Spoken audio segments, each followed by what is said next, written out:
서울 동대문을 출신 장경태 의원입니다.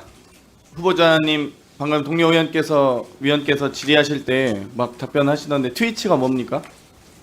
트위치가 그 게임 생중계하는 그 글로벌 CP사는 어떤 것들이 있습니까? 글로벌 CP사요.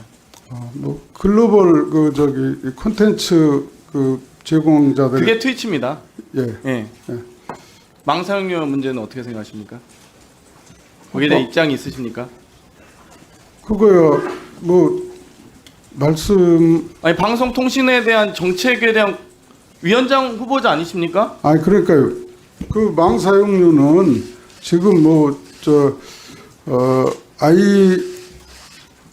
ISP한테 CP들이 지급하는 게 망사용료 아닙니까? 그럼 해외 CP사와 국내 CP사 간의 격차는 어떻게 해소하실 겁니까? 그거요 이제 서로 차등이 있으면 안 된다고 생각합니다. 그러면 방송사 수사는 해보셨습니까?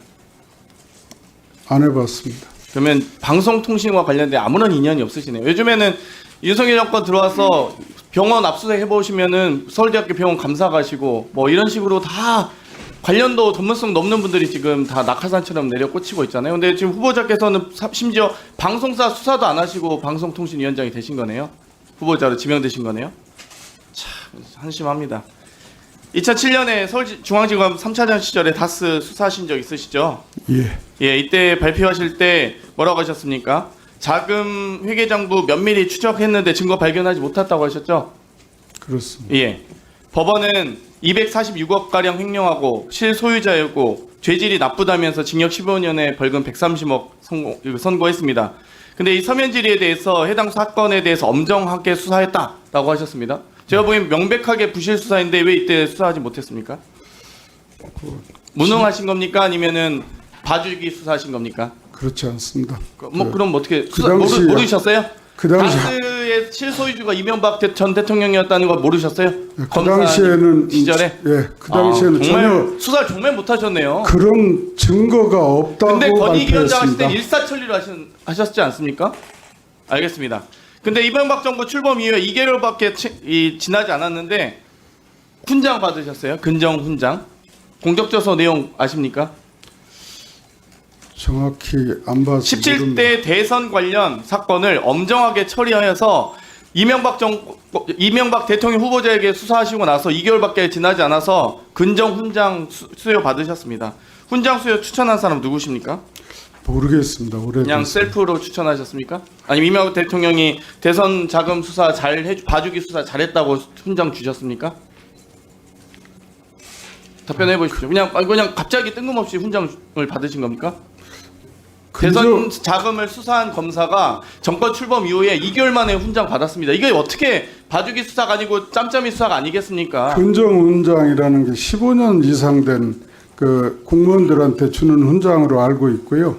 저런 것 외에 제가 그 당시 22년 검사 생활을 했는데 그런 여러 가지가 고려됐을 알겠습니다. 거라고 누가 봐도 생각합니다. 이거는 오얏나무 아래에서 가끔 매신 거죠.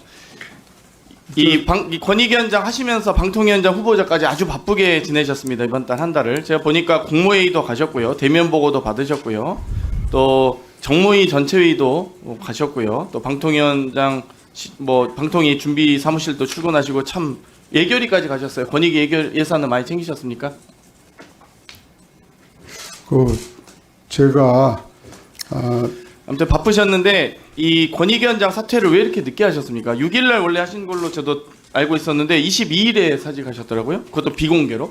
권익위원장, 그러니까 지금 이번 정권에 한동훈 법무부 장관도 주랭랑 사퇴하더니 지금 권익위원장마저도 주랭랑 사퇴하고 있습니다. 여기에 대해서 어떻게 생각하십니까? 왜 비공개로 사퇴하셨습니까? 임식을 왜 비공개로 하셨습니까? 그렇지 않습니다. 제가 다 알리셨습니까?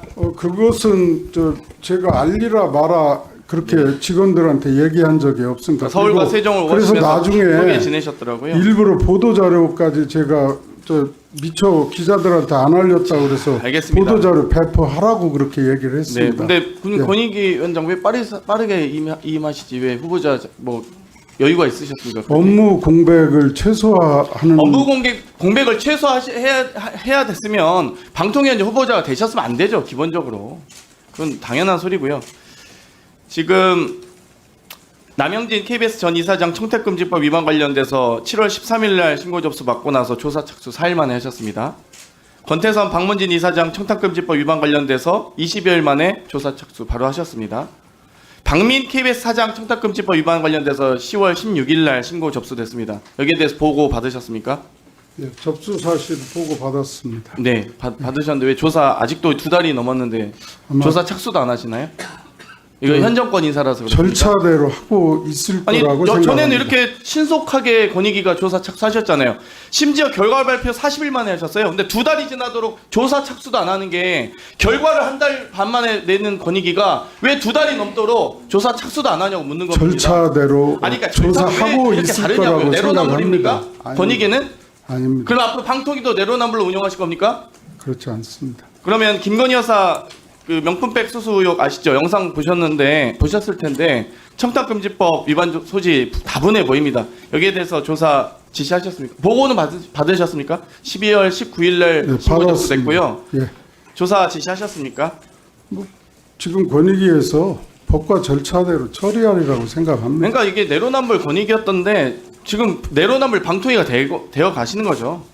지금 이번에 권익위에서 권태서 이사장과 김석환 이사, 박문진 이사에 대한 이 행정처분하라고 방통위로 이첩하셨었습니다. 11월 21일 날. 그러면 이첩 당시에 권익위원장이 김홍일 후보자신데 이제 방통위에서 직접 심의 의결하게 되시는데 이게 내로남불 아닙니까? 아까 말씀드린 대로 그런 일이 생긴다면 법 규정대로 그렇게 처리하겠습니다. 그럼 방통위 운영의 2인 체제 운영에 대해서 어떻게 생각하십니까? 합의제 행정기관에 대한 개념, 독임제가 아니지 않습니까? 방통위원장 장관 후보자 아니시잖아요, 그렇죠? 그렇습니다. 2인 체제는 심의 의결 불가능하다고 생각하시죠? 그렇진 않습니다. 아, 심의 의결 또 하실 건가요? 아니, 전에 이동관 방통위원장이 왜 탄핵 사유가 됐고 주랭랑을 쳤는지도 아시는 분이 2인 체제로 의결하실 겁니까? 2인 체제도 심의 의결 가능하다고 생각합니다. 안 되죠. 합의제 행정기관인데 대통령이 임명한 사람들 가가지고 여당 추천과 야당 추천이 있어야 합의제 행정기관이 완성되는 것이죠. 법률가인데 그것도 모르십니까? 꼭 바람직하냐의 여부는 차치하고 법률적으로는 문제는 없다고 생각합니다. 장관 차관을 하셨어야 자, 방통위원장 하셨습니까? 시간이 지났습니다.